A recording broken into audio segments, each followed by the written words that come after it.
Hi friends, welcome to Suman Guru education YouTube channel. ఈ video మీద click చేసిన ప్రతి ఒక్కరికి, మిత్రులందరికీ ముందుగా స్పెషల్ థ్యాంక్స్ని తెలుపుకుంటున్నాను. డియర్ ఫ్రెండ్స్, ఆంధ్రప్రదేశ్ మరియు తెలంగాణ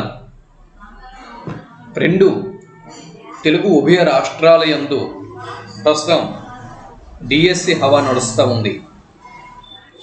ఈ నెలలో జూలై అవ్వచ్చు లేదా ఆగస్ట్ అవ్వచ్చు, ఈ నెల రోజుల వ్యవధిలో తెలంగాణలో కూడా డిఎస్సి అనేది కండక్ట్ చేస్తున్నారు. ఆంధ్రప్రదేశ్ రాష్ట్రంలో కూడా ఇక్కడ డిఎస్సి నోటిఫికేషన్ అనేది నడుస్తూ ఉంది. ఏపీలో కూడా సెప్టెంబర్లో, మేబీ సెప్టెంబర్ అక్టోబర్లో డిఎస్సి ఎగ్జామ్ అనేది ఉండొచ్చు. అయితే ఆగస్టులో టెట్ ఎగ్జామ్ని ఏపీలో నిర్వహిస్తారు. టెట్ కోసం ఆల్రెడీ ఈ రోజే అనగా జూలై 1వ తేదీన నోటిఫికేషన్ కూడా రావడం జరిగింది. రేపటి నుంచి ఫీజు పేమెంటు, ఎల్లుండి నుంచి అప్లికేషన్లు, దరఖాస్తు ఇవి చేసుకోవచ్చు. ఈ నెల 16వ తేదీ వరకు టైం ఇస్తున్నారు. టెట్ రాయాలనుకున్న వారు టెట్ రాయొచ్చు. టెట్ ఎగ్జామ్ అనేది ఆగస్టులో కండక్ట్ చేస్తున్నట్లు అధికారిక సమాచారం. టెట్ ఆగస్టులో ఉంటే డిఎస్సి సెప్టెంబర్ నెలలో కానీ అక్టోబర్ నెలలో కానీ ఉంటుంది. కాబట్టి ఇంకా సమయం అనేది చాలా దగ్గరికి వచ్చేసింది. ఇక్కడ మనకి జూలై, ఆగస్టు 2 నెలలు మాత్రమే మన చేతిలో ఉంది ప్రిపరేషన్ కోసం. అంటే కేవలం 60 రోజులు మనం వేసుకుందాం. ఈ 60 రోజుల్లోని కంటెంట్ మొత్తం కూడా మనం కవర్ చేయాల్సి ఉంటుంది. అయితే ఈ వీడియోని చూస్తున్నటువంటి మిత్రులకి ఒక చిన్న మనవి ఏంటంటే, నేను రెగ్యులర్గా వీడియోలు చేయగలను, లేకపోతే చేయలేకపోవచ్చు. అది సిచ్యువేషన్ బట్టి ఆధారపడి ఉంటుంది. కాబట్టి ఎవరైతే మెంబర్షిప్ తీసుకుంటారో సుమన్ గురు ఎడ్యుకేషన్ యూట్యూబ్ ఛానల్లో, అటువంటి వారికి రెగ్యులర్గా జీకే అండ్ కరెంట్ అఫైర్స్, విద్యా దృక్పథాలు, తెలుగు కంటెంట్, తెలుగు మెథడాలజీ, ఈ 4 విభాగాల నుంచి పీడిఎఫ్లు అనేవి నోట్స్ రూపంలో నడుస్తూ ఉంటాయి. ఇకపోతే మరి ఫ్రీ కంటెంట్ కోసం ఆధారపడే వారికి ఫ్రీ కంటెంట్ అందుతుంది వీడియోల రూపంలో. కానీ వీటిని రెగ్యులర్గా అందివ్వగలను అని చెప్పి నేను చెప్పలేను. నాకున్నటువంటి ప్రెజర్ బట్టి, నాకున్నటువంటి షెడ్యూల్ బట్టి రెగ్యులర్గా రావచ్చు, రాకపోవచ్చు వీడియోలు. కానీ పీడిఎఫ్ల రూపంలో కంటెంట్ అనేది ప్రతిరోజు కూడా వాట్సాప్ గ్రూప్లో నేను ఫార్వర్డ్ చేస్తున్నాను. వాటిని అభ్యర్థులు ప్రింటౌట్ తీసుకొని చక్కగా చదువుకొని రానున్న ఎగ్జామ్లలో విజేతలుగా నిలిచేందుకు ఒక చక్కని అవకాశం అని నేను చెబుతున్నాను. అయితే ఇది విషయం అండి. మనం ఈరోజు జస్ట్ ఒక నామినల్ ఫీజుని నేను పెట్టాను.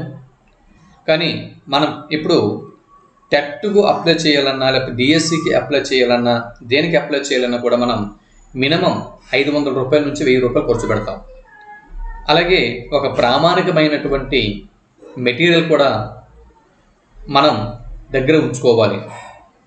కాబట్టి ప్రామాణికమైన మెటీరియల్ కోసం కూడా మనం అమౌంట్ ఖర్చు చేయాల్సి ఉంటుంది. ఎందు గురించి అంటే, ఒక్కసారి ఉద్యోగం వచ్చిన తర్వాత 50,000 పైన, అంటే ప్రారంభంలోనే 50,000కు పైగా జీతాల్ని అందుకుంటారు. కాబట్టి అటువంటి సందర్భంలో ఇప్పుడు మనం కష్టాలు పడితేనే, ఇప్పుడు మనము ఒక పైస ఖర్చు పెడితేనే దాని విలువ మనం తెలుసుకొని ఇంకా చాలా జాగ్రత్తతో ఒక సీరియస్ మెథడ్లో మన ప్రిపరేషన్ని ముందుకి కొనసాగిస్తాం. సరే, ఇంకా మనం డైరెక్ట్గా కంటెంట్లోకి వెళ్ళిపోతున్నాం. మీరు థంబ్నెయిల్ చూసే ఉంటారు. ఎస్, ఛందస్సు నుంచి ఈ వీడియోలో మనం కొన్ని బిట్స్, ఒక 50 బిట్ల వరకు మనం తెలుసుకునే ప్రయత్నం చేద్దాం. ఓకేనా? సరే, ఇంకా మన వీడియో కంటెంట్ మాట్లాడుకుంటూ మరిన్ని విషయాలను మనం తెలుసుకునే ప్రయత్నం చేద్దాం. చూడండి. ఎస్, ఇప్పుడు మనం ఛందస్సు నుంచి 50 బిట్లను సమీకరణ చేసి ఈ 50 బిట్లను మనం అధ్యయనం చేస్తున్నాం. కూలంకుషంగా, జాగ్రత్తగా మనం ఈ ప్రిపరేషన్ని ముందుకు తీసుకువెళ్ళాల్సి ఉంటుంది. హాఫ్ మార్కులోనే మన తలరాతలు మారిపోతాయి. మళ్ళీ మళ్ళీ మనం కాంపిటేటివ్ ఎగ్జామ్ రాస్తామా, ఇదే చావో రేవో అని తేల్చుకుంటామా? ఈ డిఎస్సిలోనే మనకి ఉద్యోగం రావాలి, అంతే. ఈ డిఎస్సిలోనే మనకి జాబ్ రావాలి.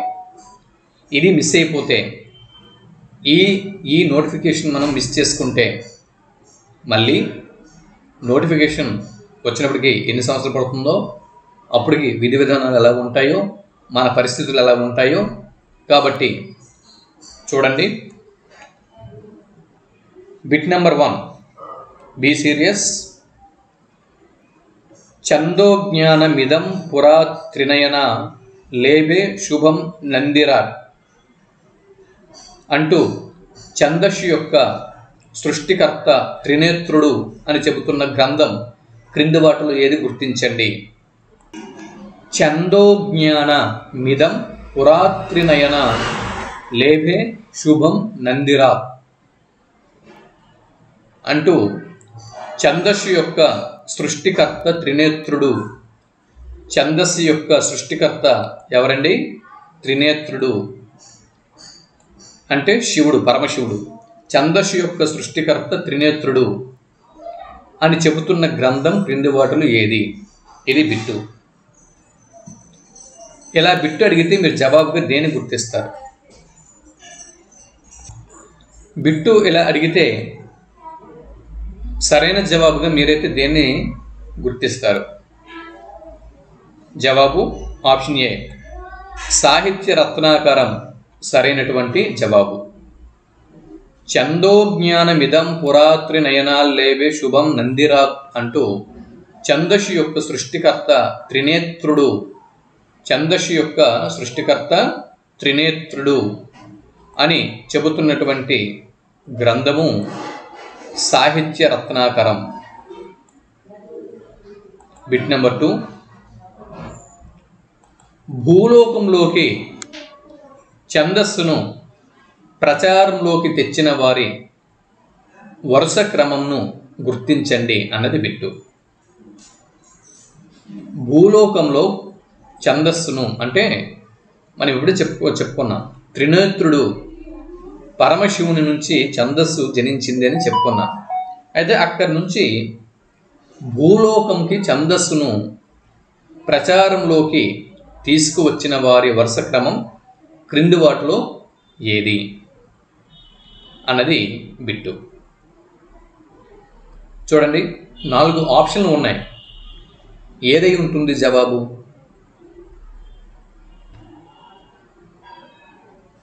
జవాబు ఆప్షన్ ఏ, ఇది సరైనది. త్రినేత్రుడు నుంచి నందికేశ్వరుడు, అక్కడి నుంచి సనత్ కుమారుడు, అక్కడి నుంచి అగస్త్యుడు, తర్వాత అగస్త్యుడు నుంచి బృహస్పతి, బృహస్పతి నుంచి ఇంద్రుడు, ఇంద్రుడు నుంచి ఆదిశేషుడు, ఆదిశేషుడు నుంచి పింగళుడు. ఈ విధంగా ఛందస్సు అనేది ఈ పరంపరలో భూలోకంలోకి వచ్చింది. చూడండి, త్రినేత్రుడు పరమశివుడు నుంచి, పరమశివుడి యొక్క వాహనం నంది, పరమశివుడి యొక్క వాహనం నంది. అక్కడి నుంచి సనత్ కుమారుడు, నంది దగ్గర నుంచి, నందికేశ్వరుడు నుంచి సనత్ కుమారుడు, తర్వాత అగస్త్యుడు, తర్వాత బృహస్పతి, తర్వాత ఇంద్రుడు, తర్వాత ఆదిశేషు, తర్వాత పింగళుడు. ఇది భూలోకంలోకి ఛందస్సు ప్రచారంలోకి వచ్చినటువంటి వరుస క్రమం. నెక్స్ట్ బిట్ నెంబర్ 3, 3వ బిట్టు.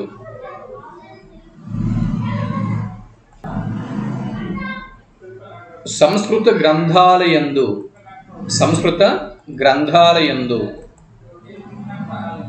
అతి ప్రాచీనమైనటువంటి ఛందో గ్రంథం ఏది? సంస్కృత ఛందో గ్రంథాలయందు అతి ప్రాచీనమైన ఛందో గ్రంథం. ఇది బిట్టు. ఇలా బిట్టు వస్తే సరైన జవాబు మీరు దేన్ని గుర్తిస్తారు? సంస్కృత ఛందో గ్రంథాలయందు అతి ప్రాచీనమైన గ్రంథము పింగళుడి ఛందము. ఆప్షన్ సి సరైనటువంటి జవాబు. బిట్ నెంబర్ 4, 4వ బిట్టు. చది సంవరణే ఛందస్సు.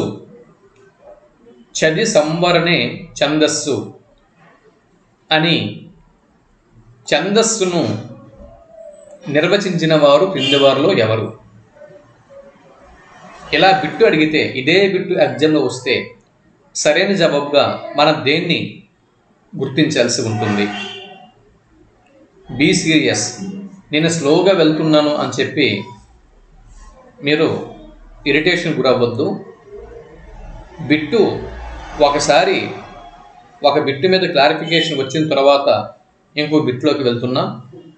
జాగ్రత్తగా, మన కంటెంట్ ఒక ఓషన్, మహాసముద్రం కాబట్టి మనం చదివినప్పుడే కాస్త నిదానంగా చక్కగా చదువుకుంటూ కాస్త ఆలస్యమైన కూడా ఒక్కొక్కటి తెలుసుకుంటూ ముందుకెళ్ళిపోదాం. చది సంవరణే ఛందస్సు అని ఛందస్సును నిర్వచించిన వారు ఎవరు? జవాబు ఆప్షన్ బి భట్టోజీ దీక్షితులు. భట్టోజీ దీక్షితులు. సంవరణే అనగా అర్థం చక్కగా ఆవరించుట, చక్కగా ఆవరించుట. Okay. Bit number 5. Bit number 5వ బిట్టు. చది ఆహ్లాదనే, చది ఆహ్లాదనే డాష్ నుంచి ఛందస్సు పుట్టింది. చది ఆహ్లాదు, చది ఆహ్లాదనే శివుని మంత్రమా, శివుని ఢమరుకమా, సంస్కృత ధాతువ, పరమశివుని నిట్టూర్ప?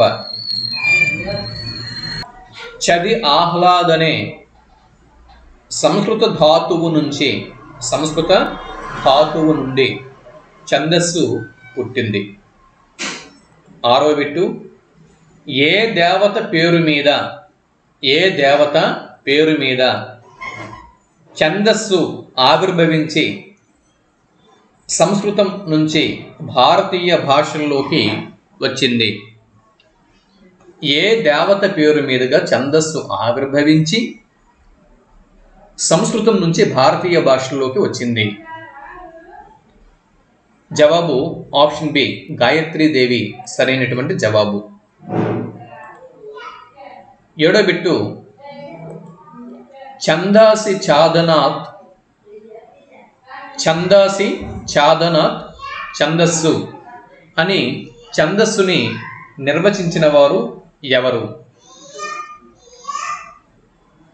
ఛందాసి ఛాదనాత్ అని ఛందస్సుని నిర్వచించిన వారు ఎవరు? జవాబు ఆప్షన్ సి యాస్కాచార్యుడు సరైనటువంటి జవాబు. అంటే ఛందస్సుకు సంబంధించినటువంటి ఒక నిర్వచనంలో ఛాదనాత్ అన్న పదం కనిపిస్తే ఇది యాస్కాచార్యుడి యొక్క నిర్వచనం అని గుర్తించాలి. ఇదిగో దాని యొక్క వివరణ ఇక్కడ ఉంది, కింద చూడండి. ఛాదనాత్, ఛాదనాత్ అనగా ఛాదకము అని అర్థం. ఛాదకము, ఛాదకము అనగా ఆచ్ఛాదకము అని అర్థం. ఆచ్ఛాదకము, ఆచ్ఛాదకము అనగా కప్పడం అని అర్థం. కప్పడం. ఓకే, చూడండి. ఛందాసి ఛాదనాత్ అంటే, ఛాదనాత్ అంటే ఛాదకము, ఛాదకము అంటే ఆచ్ఛాదకము, ఆచ్ఛాదకము అంటే కప్పడము. అంటే ఇచ్చ చేత బహిర్గతములైన వాక్భావాలను సంపూర్ణంగా కప్పి ఉంచేది ఛందస్సు. గణ, పాద, యతి ప్రాసాదులతో చక్కని ఆవరణ కలిగి ఉండుటను ఛందస్సు అని చెప్పి అంటారు. కాబట్టి పైనున్న అన్ని స్టేట్మెంట్లు కూడా సరైనవే. అవసరమైతే వీడియో ఒకసారి ఒక 2 నిమిషాలు పర్చ్ చేసి ఈ 7వ బిట్టు 8వ బిట్టు ఒకసారి బాగా స్టడీ చేసి ముందుకు వెళ్ళండి. ఒకసారి బాగా స్టడీ చేయండి. Bit number 9. క్రింది వాటిలో సరైన జతలను గుర్తించండి. గేయ కవిత్వం దేశీ ఛందస్సుకు చెందినటువంటిది. పద్య కవిత్వం మార్గచందము ప్రక్రియకు చెందినది. యతిప్రాసలు దేశీయములు. 3 స్టేట్మెంట్లు కూడా సరైనవి కాబట్టి ఆప్షన్ డి ఇక్కడ సరైనటువంటి జవాబు. మీకు అవసరమైన చోట వీడియో స్లో చేయండి, అవసరమైన చోట వీడియో స్పీడ్ పెంచుకోండి, అవసరమైన చోట వీడియో పజ్ చేయండి. సరేనా? నేను నా వెర్షన్లో నేను వెళ్తూ ఉంటాను, మీ వెర్షన్లో మీరు వీటిని స్టడీ చేస్తూ ముందుకు పదండి. బిట్ నెంబర్ 10, ద్రావిడ భాషా కుటుంబానికి చెందిన తెలుగు. ద్రావిడ భాషా కుటుంబానికి అంటే మధ్య ద్రావిడ భాషా కుటుంబానికి మన తెలుగు చెందుతుంది. ఆ విషయం మనందరికీ తెలుసు. అయితే ఈ తెలుగు సంస్కృత ద్రావిడ ఛందో సంప్రదాయములను రెండింటిని పాటించింది. కేవలం సంస్కృత ఛందో సంప్రదాయములను మాత్రమే పాటించింది. కేవలం ద్రావిడ ఛందో సంప్రదాయాలను మాత్రమే పాటించింది. సంస్కృత మరియు ప్రాకృత ఛందో సంప్రదాయములను పాటించింది. ఇదే బిట్టు ఒకవేళ ఎగ్జామ్లో మనకి ఎదురైతే సరైన జవాబుగా మనం దేన్ని గుర్తిస్తాం? జవాబు ఆప్షన్ ఏ. ద్రావిడ భాషా కుటుంబానికి చెందిన తెలుగు సంస్కృత ద్రావిడ ఛందో సంప్రదాయములను రెండింటినీ కూడా పాటించింది. యతిప్రాసల విషయంలో సరైన జవాబును గుర్తించండి. యతిప్రాసల విషయంలో సరైన జవాబు సంస్కృతంలో యతిప్రాసలు లేవు. ఈ స్టేట్మెంట్ సరైనదే. ఎస్, సంస్కృత భాషకు యతిప్రాసలు అనేవి లేవు. కన్నడ భాషలో ప్రాస ఉంది. చూడండి, కన్నడ భాషలో ప్రాస ఉంది. తమిళంలో మాత్రం యతిప్రాసలు ఉన్నాయి. చూసారా? తెలుగులో యతిప్రాసలు ఉన్నాయి, తమిళంలో యతిప్రాసలు ఉన్నాయి, కన్నడలో ప్రాస మాత్రమే ఉంది. సంస్కృతంలో అసలు యతిప్రాసలు అనేవి లేవు. సంస్కృతంలో యతిప్రాసలు లేవు. కన్నడంలో ప్రాస ఉంది, తమిళంలో యతిప్రాసలు ఉన్నాయి. కాబట్టి ఇక్కడ ఆప్షన్ డి స్టేట్మెంట్, అన్ని స్టేట్మెంట్లు కూడా సరైనవే. 3 స్టేట్మెంట్లు కూడా సరైనవే. బిట్ నెంబర్ 12, క్రింది వాటిలో సరైన జవాబుని గుర్తించండి. క్రింది వాటిలో సరైన జవాబుని గుర్తించండి.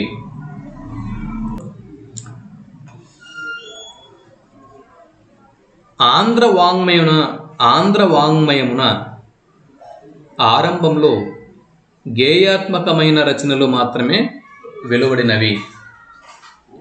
ఆ తరువాత ఆంధ్ర వాంగ్మయము తీసుకుంటే ఆరంభ దశలో, ఆంధ్ర వాంగ్మయం యొక్క ఆరంభ దశలో మొదట గేయాత్మకమైనటువంటి రచనలు వెలువడాయి. తర్వాత పద్య కవిత్వం అనేది అవతరించింది. తెలుగులో దేశీ ఛందోజాతమైన రచనలు వెలువడుతున్నప్పుడే, తెలుగులో దేశీ ఛందోజాతమైనటువంటి రచనలు వెలువడుతున్నప్పుడే, ఎస్, తెలుగు భాషలో అప్పుడప్పుడే గేయాత్మకమైనటువంటి ఛందోజాతమైనటువంటి రచనలు వెలువడుతున్నటువంటి ఈ తరుణంలోనే సంస్కృత ప్రభావంతో తెలుగు కవులు మార్గ ఛందస్సును చేపట్టడం జరిగింది. ఇవన్నీ కూడా ఈ 3 స్టేట్మెంట్లు కూడా సరైనవి కాబట్టి ఆప్షన్ డి ఇక్కడ సరైనది. అయితే ఇక్కడ ఆప్షన్ డి ఎంత సింపుల్గా మనకి ఎగ్జామ్లో ఇవ్వడు, ఆ విషయం మీకు తెలుసు. కాబట్టి ఈ 3 స్టేట్మెంట్లు కూడా మనం ఇక్కడ గుర్తుపెట్టుకోవాల్సి ఉంటుంది. ఓకేనా? ఇక్కడ ఆంధ్ర వాంగ్మయం ఆరంభ దశలో గేయాత్మకమైన రచనలు వెలువడిన విషయం మనం గుర్తుపెట్టుకోవాలి. ఆ తర్వాతనే ఆంధ్ర వాంగ్మయంన పద్య కవిత్వం అనేది ఆవిర్భవించింది అనే విషయం మనము గుర్తుపెట్టుకోవాలి. తెలుగులో మొట్టమొదట ప్రారంభమైనటువంటి ఈ దేశీ ఛందోజాతమైనటువంటి గేయాత్మకమైనటువంటి రచనలు వెలువడుతున్నటువంటి ఈ సమయంలోనే సంస్కృత ప్రభావంతో తెలుగు కవులు మార్గ ఛందస్సును చేపట్టారు. మార్గ ఛందస్సు దీన్ని చేపట్టారు. ఈ 3 అంశాలు కూడా మనం గుర్తుపెట్టుకోవాల్సి ఉంటుంది. ఇప్పుడు ఛందో గ్రంథాలు మరియు వాటి యొక్క రచయితలను జతపరచండి అని చెప్పి మనకి బిట్ అనేది రావచ్చు. కాబట్టి జతపరచండి అన్నప్పుడు చూడండి, కవి జనాశ్రయము ఓకేనే. కవి జనాశ్రయము అనేది వేములవాడ భీమకవి రచించాడని, పావులూరి మల్లన రచించాడని, వేములవాడ భీమకవి రచించాడని, అలాగే మల్లియ రచన రచించాడని, మల్లియ రచన కవి జనాశ్రయము విషయంలో చూడండి, కవి జనాశ్రయము విషయంలో కాస్త వాదోపవాదాలు ఉన్నాయి. మల్లియ రచన మరియు వేములవాడ భీమకవి ఈ ఇద్దరు కవుల విషయంలో కవి జనాశ్రయము రచన విషయంలో వాదోపవాదాలు ఉన్నాయి, గుర్తుపెట్టుకోండి. ఇకపోతే కావ్యాలంకార చూడమని రచయిత వెన్నకోట పెద్దన. చందోదర్పణం అనేటువంటి గ్రంథంని ఇద్దరు కవులు విడివిడిగా రచించారు. అనంతామాత్యుని యొక్క చందోదర్పణం ఒకటి ఉంది, వెల్లంకి తాతంబట్టు రచించినటువంటి చందోదర్పణం ఒకటి ఉంది. ఓకే, అయితే చందోదర్పణం చూడండి, చందోదర్పణం గ్రంథం అనేది వేరువేరుగా ఇద్దరు కవులు రచించారు. ఈ విషయం మనం గుర్తుపెట్టుకోవాలి. అయితే వెల్లంకి తాతంబట్టు రచించినటువంటి చందోదర్పణం కంటే అనంతామాత్యుడు రచించినటువంటి చందోదర్పణమే పరమ ప్రామాణికంగా మనం తీసుకోవడం అనేది జరుగుతూ ఉంది. కవి చింతామణి అనేటటువంటి ఏ రచనను కూడా వెల్లంకి తాతంబట్టు గారు రచించారు. చూడండి, 1కి 4 సార్లు చెక్ చేసుకోండి, ఒకసారి ఇవి చెక్ చేసుకోండి. కవి జనాశ్రయము మల్లియ రేచన మరియు వేములవాడ భీమకవి మధ్య వివాదం ఉంది. కావ్యాలంకార చూడమని వెన్నకోట పెద్దన, చందోదర్పణము అనంతమాత్యుడు అనే విషయం మనకు తెలుసు.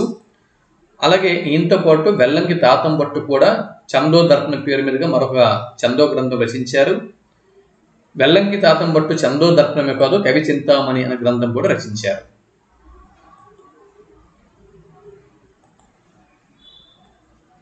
చందో గ్రంథాలు వాటి రచయితలు సకల లక్షణ సారము అద్దనూరు రామదాసు రచించారు. సకల లక్షణ సారము రచించిన వారు అద్దనూరు రామదాసు. ఆనంద రంగరాట్చందము కస్తూరి రంగకవి రచించారు. లక్షణ సారము అడిదము బాలభాస్కర కవి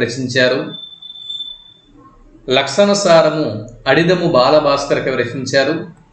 లక్షణ దీపిక గౌరణ గారు రచించారు. ఒకసారి చూసుకోండి, చందో గ్రంథాలు వాటి యొక్క రచయితలు అన్నీ ఒకేసారి మనం చదువుకుంటే కన్ఫ్యూజ్ అవుతాం. కాబట్టి ఆ రచనల్ని బిట్ల వారీగా డివిజన్ చేశాను. ఒక 4 రచనలు మనం నేర్చుకుంటే గుర్తుంటాయి అని చెప్పి డివిజన్ చేయడం జరిగింది. అన్నీ ఒకేసారి నేర్స్తే కన్ఫ్యూజ్ లోనవుతాం. సకల లక్షణ సారము అద్దనూరు రామదాసు సకల లక్షణ సారం గలవాడు అని గుర్తుపెట్టుకోండి.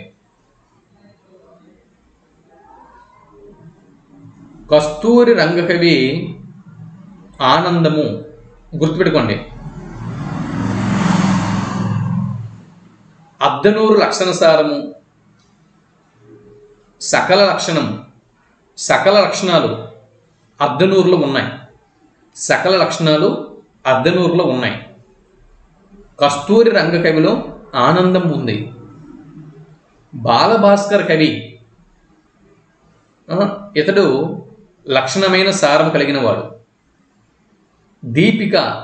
లక్షణ దీపిక గౌరణ కృతి.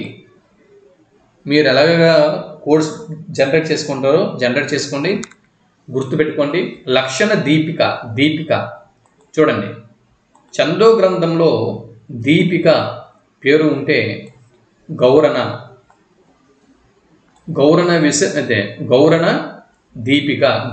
దీపిక.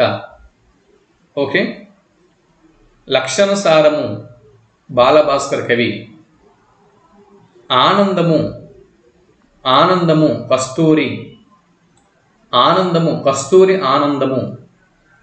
సకల లక్షణుడు, సకల లక్షణాలు కలిగిన వాడు అద్దనూరు రామదాసు. ఎస్, రామదాసు, రామదాసు సకల లక్షణాలు కలిగిన వాడు. కస్తూరి వారు ఆనందము, కస్తూరి ఆనందము. ఇలా గుర్తుపెట్టుకోండి. 15వ బిట్టు, వేదాంగాలలో 3వ వేదము ఛందస్సు. వేదాంగాలు 6 ఉన్నాయి, వేదాంగాలు 6 ఉన్నాయి. వ్యాకరణము, శిక్ష, జ్యోతిష్యము, నిరుక్తము, కల్పకం, ఛందస్సు, ఇలా 6 రకాల వేదాంగాలు అనేవి ఉన్నాయి. మరి ఛందస్సుకు పరమ ప్రమాణం అనదగిన ప్రథమ గ్రంథం ఏది? ఛందస్సుకు పరమ ప్రమాణం అనదగిన ప్రథమ గ్రంథం క్రింది వాటిలో ఏది? జవాబు ఆప్షన్ సి, పింగళుని ఛందస్సు. పింగళుని ఛందస్సు సరైనటువంటి జవాబు. అనంతామాచ్యుని ఛందోదర్పణంని, అనంతామాచ్యుని ఛందోదర్పణంని ఎలా భావించారు? జవాబు మధ్యమమణిగా భావించారు. మధ్యమమణి. అనంతామాచ్యుని ఛందోదర్పణం మధ్యమమణి, మధ్యమమణిగా భావించబడింది. వాల్మీకి రామాయణంలో వాడబడిన ఛందస్సు అనుష్టు. మనకు తెలుసు, ఎవరైనా 10th క్లాసు రామాయణంని చెప్తూ ఉన్న వాళ్ళైతే వారికి తెలుస్తుంది. వాల్మీకి రామాయణంలో వాడబడిన ఛందస్సు అనుష్టు. నియమిత గణాలు గలవి, నియమిత గణాలు కలిగినవి క్రింది వాటిలో జవాబు వృత్త పద్యాలు. నియమిత గణాలు, ఎస్, ఆడ బర్ణబరవ అన్న నియమిత గణాలు ఉంటే ఆ గణాలు మాత్రం వస్తాయి. నియమిత గణాలు ఒక్కొక్క వృత్త పద్యానికి ఒక్కొక్క నియమిత గణం అనేది, నియమిత గణాలు అనేవి రూపొందించారు. ఆ నియమిత గణాలు నజబజ జజర అంటే నజబజ జజర రావాలి చంపకమాలకి, అవునా? ఆ విధంగా వృత్త పద్యాలు నియమిత గణాలు కలిగినవి. బిట్ నెంబర్ 19, నల, నగ, సల, భరత. నల, నగ, సల, భరత అనే ఈ 6 గణాలు చంద్రగణాలు, ఇంద్రగణాలు, వృత్తగణాలు, సూర్యగణాలు. సరైన జవాబు గుర్తించండి. జవాబు ఆప్షన్ బి, ఇంద్రగణాలు. ఛందస్సు మీద ఎంతో అంత అవగాహన ఉన్న వాళ్ళకి వీటి కోసం పెద్దగా ఎక్స్ప్లెయిన్ చేయవలసిన పని లేదు. ఎక్స్ప్లెయిన్ చేయవలసిన దగ్గర చేద్దాం. బిట్ నెంబర్ 20, ఉత్పలమాలలో 4 పాదాలు కంటే ఎక్కువగా ఉంటే, ఎస్, చాలా సందర్భాలలో ముఖ్యంగా ఈ వృత్త పద్యాలన్నీ కూడా 4 పాదాలని కలిగి ఉంటాయి. కానీ కొన్ని సందర్భాల్లో అది కూడా ఉత్పలమాల పద్యాలలో 4 పాదాల కంటే ఎక్కువ పాదాలు కొన్ని సందర్భాల్లో ఉంటాయి. సో అటువంటప్పుడు దాన్ని ఏమంటారు? ఉత్పల మాలిక అంటారా, ఉత్పలమాలలు అంటారా, చంపక మాలిక అంటారా, 5 పాదాల మాలిక అని చెప్పి అంటారా? ఉత్పలమాల సాధారణంగా మనకు వృత్త పద్యాలు అవ్వచ్చు, ఏదైనా పద్యం అంటే 4 పాదాలు ఉంటాయి. అలాంటిది కొన్ని సందర్భాల్లో 5 పాదాలు కూడా ఉండొచ్చు ఉత్పలమాల వంటి పద్యాలలో. అప్పుడు అటువంటి దాన్ని ఏమంటారు అని బిట్టు వస్తే కొంతమందికి సీనియర్లకి తెలిసి ఉంటుంది, బాగా ప్రిపేర్ అయిన వాళ్ళకి తెలుసును. అయితే ఇప్పుడిప్పుడే తెలుగు సాహిత్యంలో బుడిబుడి అడుగులు వేస్తున్న వారు, ప్రారంభ దశలో ఉన్న వారికి ఈ బిట్టు కొంచెం కన్ఫ్యూజ్గా ఉంటుంది. ఉత్పలమాలిక అని జవాబు గుర్తించాల్సి ఉంటుంది. ఉత్పలమాలలో 4 పాదాలు కంటే ఎక్కువగా ఉంటే అది ఉత్పలమాలిక. పాద విభాగం లేనిది, పాద విభాగం లేనిది, బహుముఖ రచనతో కూడినది. చూడండి, పాద విభాగం పద్యాలలో ఏముంటుంది? పద్యాలలో పాదాలు ఉంటాయి, 4 పాదాలు ఉంటాయి, అవే పాద విభాగం. సో అటువంటి పాద విభాగము ఉండదు, బహుముఖ రచనతో కూడి ఉంటుంది. అది ఏది అన్నది బిట్టు. జవాబు ఆప్షన్ బి, వ్యాసం. ఈ విధంగా బిట్టు వస్తే పాద విభాగం లేనిది బహుముఖ రచనతో కూడినది అని బిట్టు వస్తే వ్యాసం అని జవాబు గుర్తించాల్సి ఉంటుంది. 22వ బిట్టు, ఇనగణత్రయంబు ఇంద్రద్వయంబు హంస పంచకంబు ఇలాగిచ్చి దీని యొక్క ఆప్షన్ని గుర్తించండి అని చెప్పంటే మనం ఆట వెలది అని జవాబు గుర్తించాల్సి ఉంటుంది. ఇనుడు అంటే సూర్యుడు, ఇనుడు అంటే సూర్యుడు. ఓకే, ఇనుడు సూర్యుడు. ఇనగణ అంటే సూర్యగణాలు మూడు సూర్యగణాలు. ఇంద్రద్వయంబు ఇంద్రగణాలు 2. హంస పంచకంబు మళ్ళీ 5 సూర్యగణాలు. ఓకే, హంస పంచకంబు అంటే సూర్యకుమార్తె ఎవరు? సూర్యుని యొక్క కుమార్తె గాయత్రీదేవి. ఆమె యొక్క వాహనము హంస వాహనము. అవునా?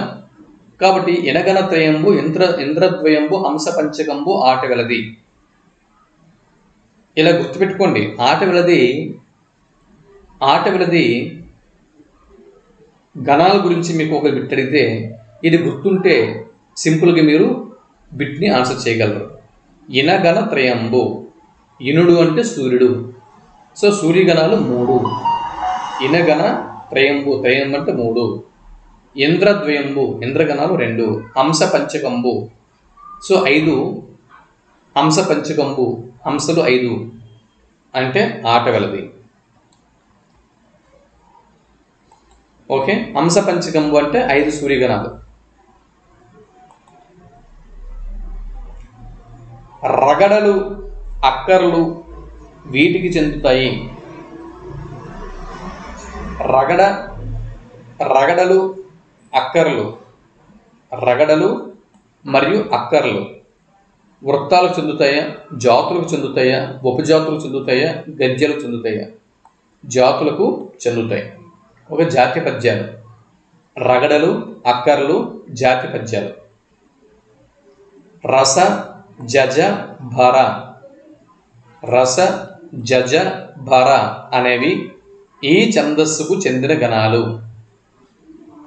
రస జజ భర. చూడండి, ముందు రగణం వస్తుంది. సింపుల్గా గుర్తుపెట్టుకోండి.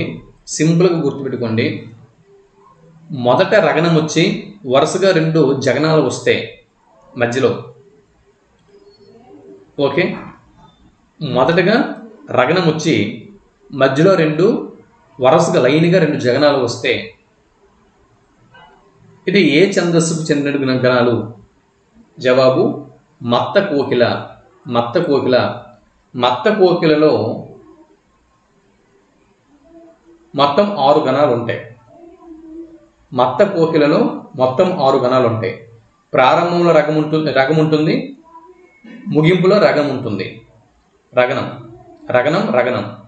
ఇలాగైనా గుర్తుపెట్టుకోండి. మత్త కోకిల గణాలు మీరు సింపుల్గా గుర్తుపెట్టుకోండి. ప్రారంభంలో రగణం వచ్చి మన ముగింపులో కూడా రగణమే వస్తే అది మత్త కోకిల. రగణం రగణంతో ప్రారంభం అవుతుంది, ముగింపు కూడా రగణంతో ముగింపు అవుతుంది. రగణం, ప్రారంభము రగణము, ముగింపు రగణము, అది మత్త కోకిల. ఇక్కడ మీరు చూడొచ్చు వివిధ వృత్త పద్యాలు, వాటి గణాలు, యతిమైత్రి, అక్షరాలు, వాటి గురించినటువంటి వివరాలు ఇక్కడ మీకు నేను అందివ్వడం జరిగింది. కొన్ని టెక్స్ట్ బుక్లని నేను గ్యాదర్ చేశాను, వాటి ప్రకారం వీటిని మీకు నేను అందించడం జరిగింది. మిత్రులు అంటే మ్యాక్సిమం ఎక్కడ కూడా మిస్టేక్స్ అనేవి ఉండవు. ఒకవేళ ఏమైనా మీ దృష్టికి వచ్చినట్లయితే ఏమైనా చిన్న మిస్టేక్స్ ఎక్కడో ఒక దగ్గర ఒకవేళ కనిపించినట్లయితే వాటిని కామెంట్ బాక్స్లో తెలియజేయండి. మీరు కామెంట్ బాక్స్లో ఏమైనా మిస్టేక్ మీరు అబ్జర్వ్ చేసింది గమనించి వాటిని కామెంట్ బాక్స్లో మీరు కనుక తెలియజేసినట్లయితే ప్రిపేర్ అవుతున్నటువంటి ఎంతోమంది అభ్యర్థులకి చాలా హెల్ప్ చేసిన వాళ్ళు అవుతారు. నా వంతు నేను ప్రయత్నం చేస్తున్నాను. ఎక్కడ మిస్టేక్ లేకుండా నేనైతే జాగ్రత్త తీసుకుని మీకు కంటెంట్ ఇస్తున్నాను. అయినప్పటికీ కూడా నా దృష్టి కూడా రాకుండా ఏమైనా ఓవర్ఫ్లోలో ఎక్కడైనా బై మిస్టేక్ ఏదైనా జరుగుంటే వాటిని వెంటనే నా దృష్టికి తీసుకువచ్చి కామెంట్ బాక్స్లో తెలియజేయండి. కామెంట్ బాక్స్లో మీరు మెసేజ్ చేస్తే, కామెంట్ బాక్స్లో కామెంట్ చేస్తే సో చూసిన వాళ్ళు ఎలక్ట్ అయ్యి వాటిని సరిదిద్దుకుంటారు. 25వ బిట్ని ఇప్పుడు మనం చూస్తున్నాం. సంస్కృతంలో పద్యంని శ్లోకం అంటారు. సంస్కృతంలో పద్యంని శ్లోకం అంటారు అని చెబుతున్న గ్రంథం క్రింది వాటిలో ఏది? ఎస్, మన తెలుగులో అయితే పద్యము అని చెప్పి అంటున్నాము.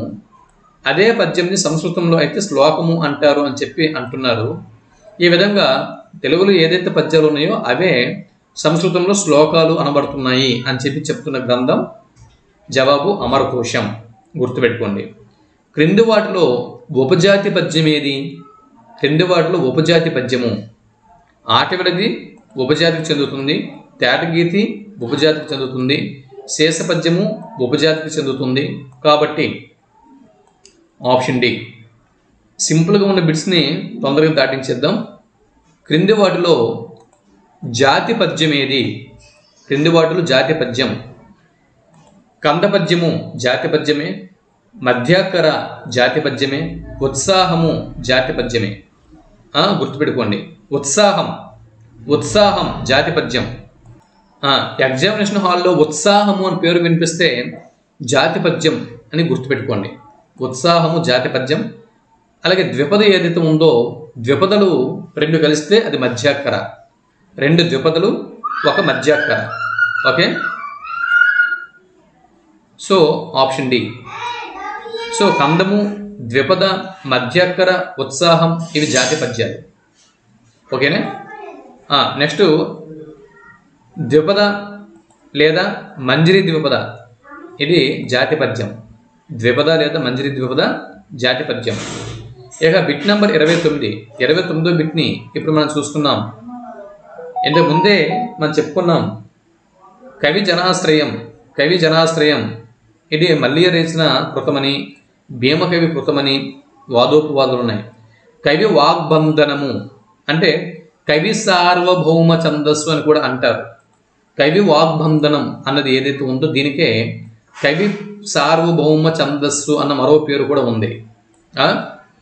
చూడండి, మళ్ళీ చూడండి, అవసరమైన ఎక్కడ ఎలాంటి దగ్గరలో కాస్త మీరు టైం స్పెండ్ చేయండి.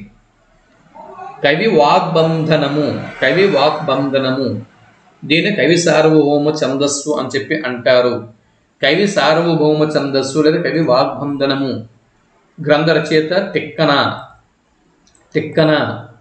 ఓకే, అప్పకవి రచించారు. లక్షణ సార సంగ్రహము చిత్రకవి పెద్దన. లక్షణ సార సంగ్రహము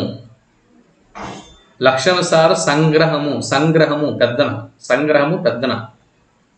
కవి వాగ్బంధనము దీన్ని కవి సార్వభౌమ ఛందస్సు అంటారు, తిక్కన. ఇక అనంతమార్చుని యొక్క చందోదర్పణం ఎన్ని ఆశ్వాసముల గ్రంథము? జవాబు ఆప్షన్ బి, 4 ఆశ్వాసముల గ్రంథము. 31వ బిట్ని మనం చూస్తున్నాం.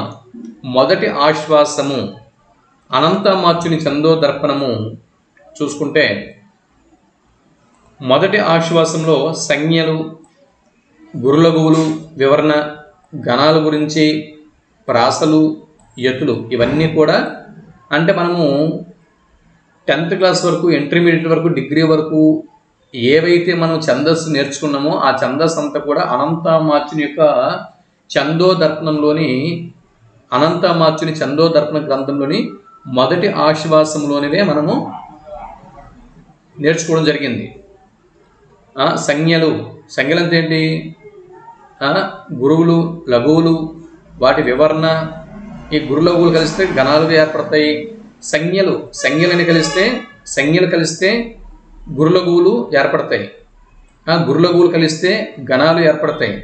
ఈ గణాలలోనే ప్రాసలు, యతులు ఇమిడి ఉన్నాయి. సో వీటన్నిటి గురించి వివరించేది చందోదర్పణంలోని మొదటి ఆశ్వాసం. ఇక ద్వితీయ శ్వాసం తీసుకుంటే చందోదర్పణం యొక్క ద్వితీయ శ్వాసము ఇందులో వృత్తాలు, వివిధ వృత్త పద్యాల యొక్క భేదాలు, గద్య లక్షణాలు, ఛందస్సుల పేర్లు ఇవన్నీ 2వ ఆశ్వాసంలో కనిపిస్తాయి. 3వ ఆశ్వాసంలో జాతులు, ఉపజాతులు, 4వ ఆశ్వాసంలో ఛందస్సుకు సంబంధించి షడ్వర్గము మాత్రమే కనిపిస్తుంది. ఇవి అనంతమార్చుని యొక్క చందోదర్పణం. ఇక క్రింది వాటిలో సరైన జవాబును గుర్తించండి. నియమితమైన గణాలు కలిగినవి వృత్తాలు, గుర్తుపెట్టుకోండి.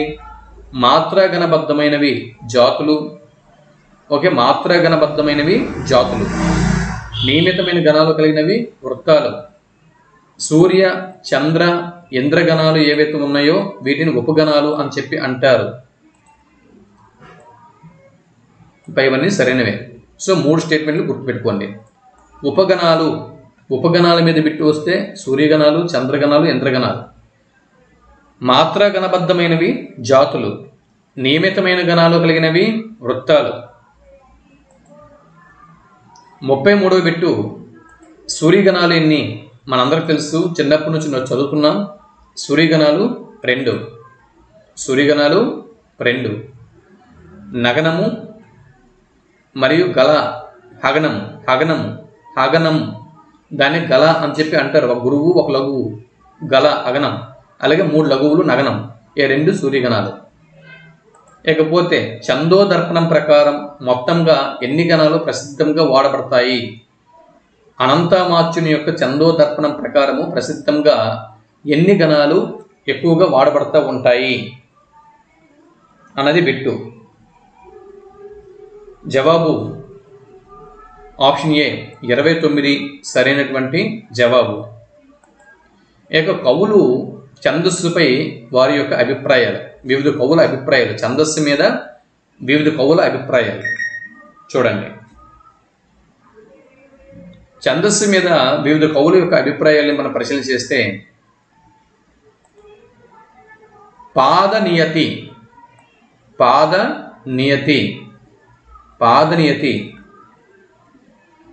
అనంతమాచ్యుడు పాదనియతి వాడాడు. పాదనియతి కలుగు పద్యములు. పాద నియమం కలిగేటువంటి పద్యములు ఛందస్సు. ఓకే, ఇక్కడ అప్పకవి ఏమన్నాడు? అనంతమాచ్యుడు మరియు అప్పకవి పాద నియమము. ఆయన కూడా పాద నియతి అని చెప్పి అన్నారు. ఈయన కూడా పాద నియతి గురించి చెప్పాడు, కాబట్టి పాద నియమంబు అని చెప్పి అన్నాడు. సో సమితి చూడండి, పాద నియమ సమితి పదం కనిపిస్తే ఇది అప్పకవి అని గుర్తుపెట్టుకోండి. పాద నియమంబు గల ఎట్టి సమితి ఛందస్సు. పాద నియమాల సమితి ఛందస్సు అప్పకవి. తర్వాత 4 పాదాలు ప్రావళ్ళు 4 ప్రావళ్ళు చూడండి. ఇక్కడ పాదనియతి, ఇక్కడ సమితి, ఇక్కడ ప్రావళ్ళు. ఇది భీమకవి. ప్రావళ్ళు అని కనిపిస్తే అది భీమకవి. కవి జనాశ్రయణ గ్రంథంలో ఇలా అంటే వారి అభిప్రాయాలు ఓకే, కానీ మనం ఒక చిన్న పదంని తీసుకుని సింపుల్గా మనము ఎగ్జామినేషన్ హాల్లో కొన్ని పదాలు బట్టి, చిన్న క్లూస్ బట్టి మన ఎగ్జామినేషన్ హాల్లో బిట్స్కి ఆన్సర్ని మనం గుర్తించగలగాలి. పాద నియమం గల పద్యాలు 2 రకాలు. అంటే పాద నియమం, అందరూ కూడా పాద నియమం గురించి, పాదనియతి గురించి ప్రస్తావించారు. చూడండి, ఇక్కడ అనంతమాచ్యుడు పాదనియతి గురించి ప్రస్తావించాడు. ఓకే, పాదనియతి. అప్పకవి కూడా పాదనియతి గురించి ప్రస్తావించాడు. అలాగే ఈయన కూడా, భీమకవి కూడా పాదాల గురించి ప్రస్తావించాడు. నన్నయ్య గారు కూడా పాదాల గురించి ప్రస్తావించాడు. ఓకే, ఇక్కడ ఎవరెవరి గురించి? అనంతమాచ్యుడు, అప్పకవి. ఏఏబిఎన్ గుర్తుపెట్టుకోండి. ఏ మీన్ అనంతమాచ్యుడు, ఏ మీన్ అప్పకవి, బి మీన్ భీమకవి, ఎన్ మీన్ నన్నయ్య. ఏఏబిఎన్. ఇప్పుడు అనంతమాచ్యుడు అందరూ కూడా పాదనియతి గురించి ప్రస్తావించారు. అయితే పాదనియతి, ఓన్లీ పాదనియతి మాత్రమే కనిపిస్తుంది అనంతమాచ్యుడి యొక్క అభిప్రాయంలో. సమితి అన్న పదం కనిపిస్తుంది అప్పకవి అంటే అప్పకవి యొక్క అభిప్రాయంలో. ప్రావళ్ళు అంటే నియమంతో, పాద నియమంతో పాటు ప్రావళ్ళు అన్నటువంటి పదం కనిపిస్తుంది భీమకవి అభిప్రాయంలో. మరి రకాల గురించి, వృత్తాలు, జాతుల రకాల గురించి చెప్పినవాడు నన్నయ్య. ఓకే, అనంతమాచ్యుడు, అప్పకవి, భీమ, నన్నయ్య. వారి వారి గ్రంథాల్లో ఈ విధంగా వారు అభిప్రాయపడ్డారు. నెక్స్ట్ సరే ఒకసారి చెప్పేద్దాం. పాద నియతి గలుగు పద్యములు ఛందస్సు అనంతమత్యుడు, పాద నియమము గలియట్టి సమితి ఛందస్సు అని అప్పకవి చెప్పాడు. 4 పాదంబులచే 4 ప్రావళ్ళు గూడిన పద్యము అని భీమకవి అన్నాడు. పాద నియమం కల పద్యాలు 2 రకాలు, అవి వృత్తాలు జాతులు అని నన్నయ్య గారు చెప్పారు. ఉపగణాలు ఇప్పుడే మనం చెప్పుకున్నాం కదా, ఇంద్రగణాలు, చంద్రగణాలు, సూర్యగణాలు, వీటిని ఉపగణాలు అని చెప్పి అంటారు కాబట్టి ఆప్షన్ డి సరైన జవాబు. ఇకపోతే వృత్తాలు, వృత్త పద్యాలు తీసుకుంటే వృత్త పద్యాల్లో అక్షరగణబద్ధమైనవి. ఎస్, అక్షరగణం. ప్రతి పాదానికి 20 అక్షరాలు ఉంటాయా, 19 అక్షరాలు ఉంటాయా, 21 అక్షరాలు ఉంటాయా? కాబట్టి ఈ విధంగా అక్షరగణాలు, అక్షరగణబద్ధమైనవి వృత్త పద్యాలు. అలాగే స్థిరములైనటువంటి గురులఘువులతో సాగుతాయి. అక్షర సంఖ్య నియమం కలిగినవి, అక్షర సంఖ్య నియమం కలిగినవి. అక్షరబద్ధమైనవి ఎస్, ఇక్కడ త్రైక్షర గణాలు. ఇవి వృత్తాలు అనేవి వృత్త పద్యాలలో గణాలు అక్షరబద్ధంగా ఉంటాయి, అంటే త్రైక్షరబద్ధంగా ఉంటాయి. అన్నీ కూడా త్రైక్షర గణాలే, అన్నీ కూడా త్రైక్షర గణాలే. మీరు భగనం తీసుకుంటే అది త్రైక్షర గణమే. భగనం, జగనం, సగనం, యగనం, రగనం, తగనం, మగనం, నగనం అన్నీ కూడా 3 అక్షరాలు అంటే అక్షర గణబద్ధమైనవి వృత్తాలు. ఓకే. అలాగే అక్షర నియమం 20 అక్షరాలు, 21 అక్షరాలు, 19 అక్షరాలు. ఒక ప్రతి పద్యపాదంలో ఎన్ని అక్షరాలు ఉంటాయి అన్న అక్షర సంఖ్య నియమం అనేది ఉంటుంది వృత్త పద్యాలకి. అలాగే అక్షరగణబద్ధమైనవి గణాలు కూడా త్రైక్షర గణాలు కాబట్టి అక్షరబద్ధమైన గణాలు ఉంటాయి. స్థిరములైన గురులఘువులతో సాగుతాయి. అవునా? ఇక జాతి పద్యాలు ఇవి మాత్రాగణాలతో ఏర్పడతాయి, మాత్రాగణాలతో ఏర్పడతాయి. జాతి పద్యాలు అనేవి మాత్రాగణాలతో ఏర్పడతాయి. అలాగే ఉపగణాలను కలిగి ఉంటాయి, ఉపగణాలను కలిగి ఉంటాయి. ఇక ఉపజాతి పద్యాల విషయంకి వస్తే ఇవి కేవలం తెలుగుకు సంబంధించినవి మాత్రమే, వీటిపై సంస్కృత ప్రభావం అనేది ఉండదు అని మనం గుర్తుపెట్టుకోవాలి. కాబట్టి పైన ఉన్నటువంటి ఆ స్టేట్మెంట్లు అన్నీ కూడా సరైనవే కాబట్టి ఈ 3 స్టేట్మెంట్లను కూడా మనం గుర్తుపెట్టుకోవాల్సి ఉంటుంది. ఇకపోతే 38వ బిట్ నెంబర్ 38ని మనం పరిశీలన చేసినట్లయితే బిట్ నెంబర్ 38 2 ఇంద్రగణాలు, 2 ఇంద్రగణాలు, 1 సూర్యగణం, 2 ఇంద్రగణాలు, 1 సూర్యగణం. చూడండి, 2 ఇంద్రులు 1 సూర్యుడు, 2 ఇంద్రులు 1 సూర్యుడు వచ్చే పద్యం. 2 ఇంద్రులు 1 సూర్యుడు, మళ్ళీ 2 ఇంద్రులు 1 సూర్యుడు, ఇలా వచ్చే గణం ఏది? ఇది బిట్టు. జవాబు ఆప్షన్ సి మధ్యాక్షర. అలా కాకుండా కేవలం 2 ఇంద్రగణాలు 1 సూర్యగణం మాత్రమే వస్తే అది ద్విపద. ఓకే, 2 ద్విపదలు కలిస్తే 1 మధ్యాక్షర. ప్రతి పాదంలో కూడా అన్ని పాదాల్లో కూడా 7 సూర్యగణాలు 1 గురువు, అంటే 7 సూర్యగణాల మీద 1 గురువు, 7 సూర్యగణాల మీద 1 గురువు ఉంటే అది ఏమిటి అన్నది బిట్టు. జవాబు ఉత్సాహం. ఉత్సాహం. ఉత్సాహం జాతి పద్యం కదా, 7 సూర్యగణాల మీద 1 గురువు ఉంటే అది ఉత్సాహం. సింపుల్గా గుర్తుపెట్టుకోండి, 7 సూర్యగణాల మీద 1 గురువు, 7 సూర్యగణాల మీద 1 గురువు ఉత్సాహం. ఇకపోతే బిట్ నెంబర్ 40వ బిట్ని ఇక్కడ మనం చూస్తున్నాం. బిట్ నెంబర్ 40 1, 4 గణముల మొదటి అక్షరానికి, అంటే 1వ గణము మరియు 4వ గణముల మొదటి అక్షరానికి యతి మైత్రి కుదిరితే ఆ పద్యము ఏది అంటే జవాబు ఆటవిడది, తేటగీతి, మధ్యకర. 3 రకాల పద్యాల్లో కూడా 1వ గణం మొదటి అక్షరానికి, 4వ గణం మొదటి అక్షరానికి యతి మైత్రి అనేది కుదురుతా ఉంటుంది. ఆటవిడది, తేటగీతి, మధ్యకర. ఓకే, ఈ 3 పద్యాల్లో కూడా ఆటవిడది, తేటగీతి, మధ్యకర ఈ 3 పద్యాలలో కూడా 1వ గణము మొదటి అక్షరానికి, 4వ గణము మొదటి అక్షరానికి యతి మైత్రి కుదురుత ఉంటుంది. ఇకపోతే చూడండి, సూర్యుడొక్కరుండు సురరాజులిద్దరు దినకర ద్వయంబు తేటగీతి. ఇది బాగా గుర్తుపెట్టుకోండి.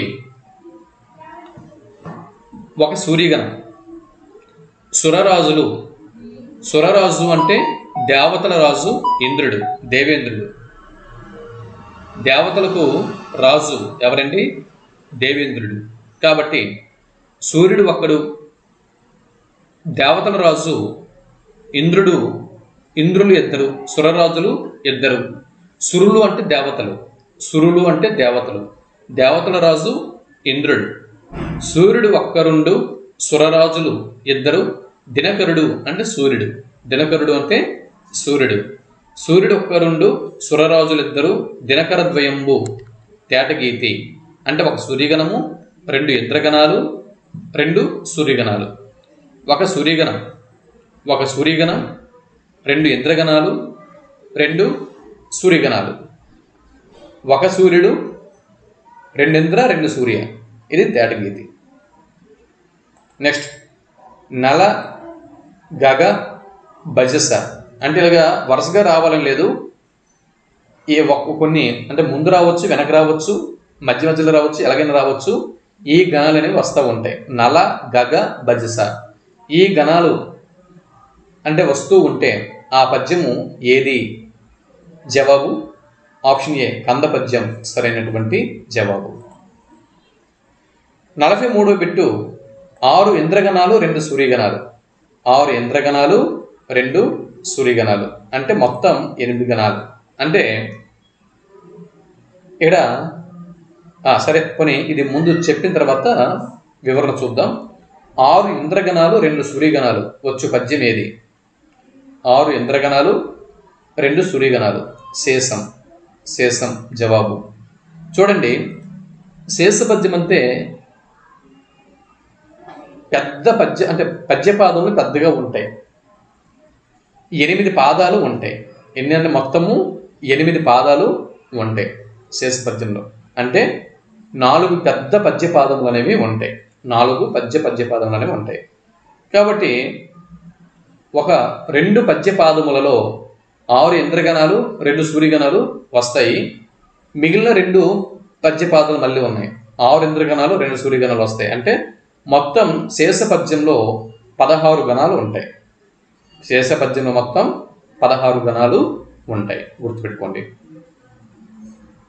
2 పాదాల్లో 8 గణాలు వస్తాయి. అందులో 6 ఇంద్రగణాలు. అంటే శేష పద్యంలో ఇంద్రుల సంఖ్య ఎక్కువ, సూర్యులు కేవలం 2. అంటే మొత్తం 16 గణాలలో సూర్యగణాలు 4.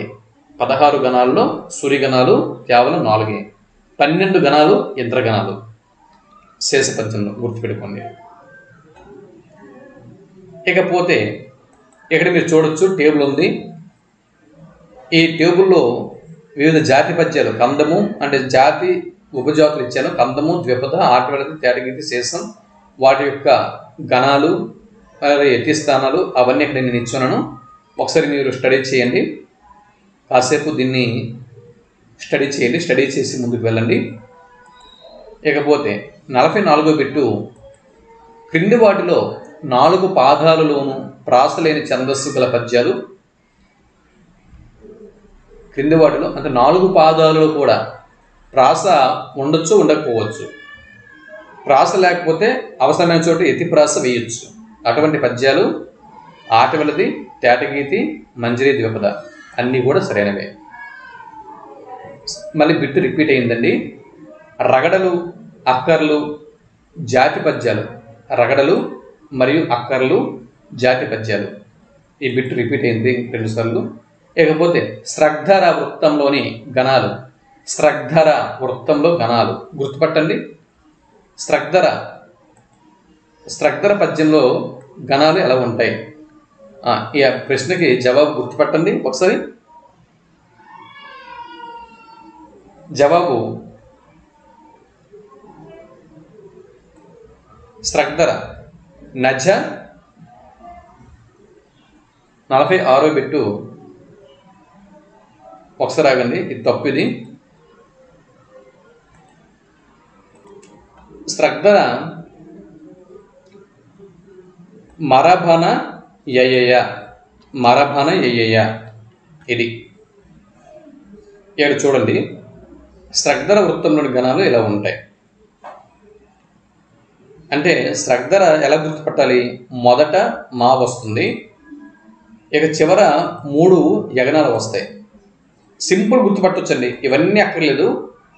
చూడండి, స్రగ్ధరని ఎలా గుర్తుపట్టొచ్చంటే, స్రగ్ధర చివరి 3 యగనాలనే వస్తాయి. యగనం అనేది వరుసగా 3 సార్లు వస్తుంది.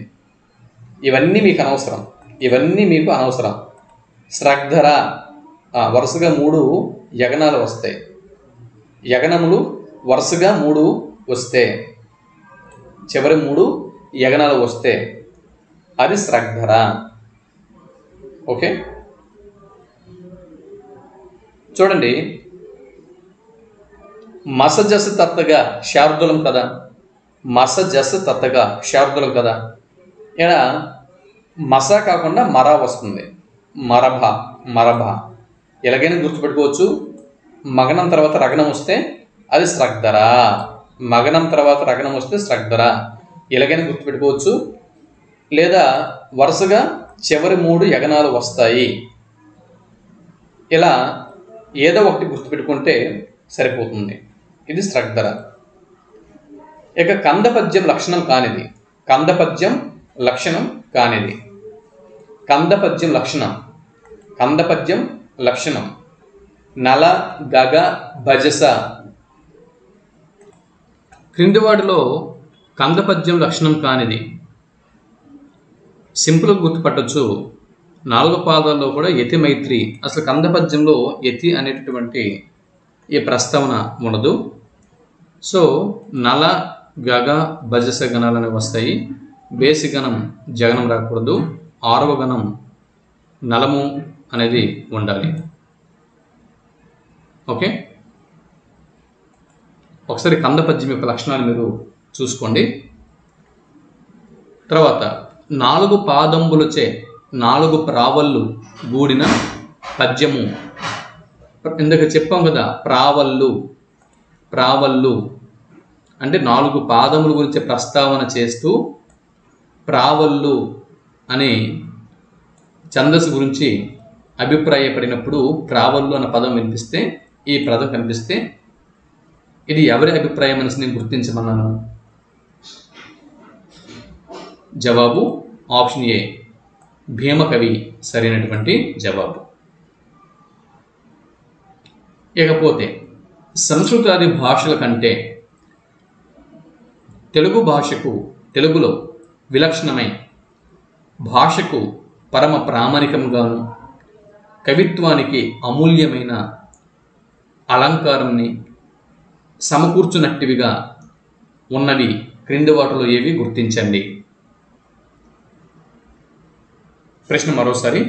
సంస్కృతాది భాషల కంటే తెలుగులో విలక్షణమై భాషకు పరమ ప్రామాణికంగాను కవిత్వానికి అమూల్యమైన అలంకారంని సమకూర్చునట్టివిగా ఉన్నవి క్రింది వాటిలో ఏవి?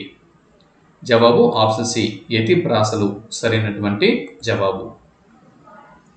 ఇకపోతే గణాది దైవములు అధిదేవతగా ఏలుతున్న అంశాలు చూడండి. భగనం చంద్రుడు, జగనం సూర్యుడు, సగనం వాయువు, యగనం నీరు, రగనం అగ్ని, తగనం ఆకాశం, నగనం నిర్జరులు, మగనం భూమి. ఇవి ఈ 50 బిట్లు ఈ వీడియోలో మనం స్టడీ చేసాం కదా.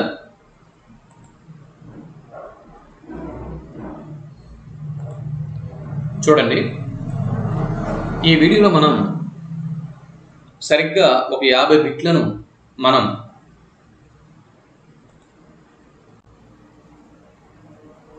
ఈ వీడియోలో మనం 50 బిట్లను అధ్యయనం చేయడం అనేది జరిగింది.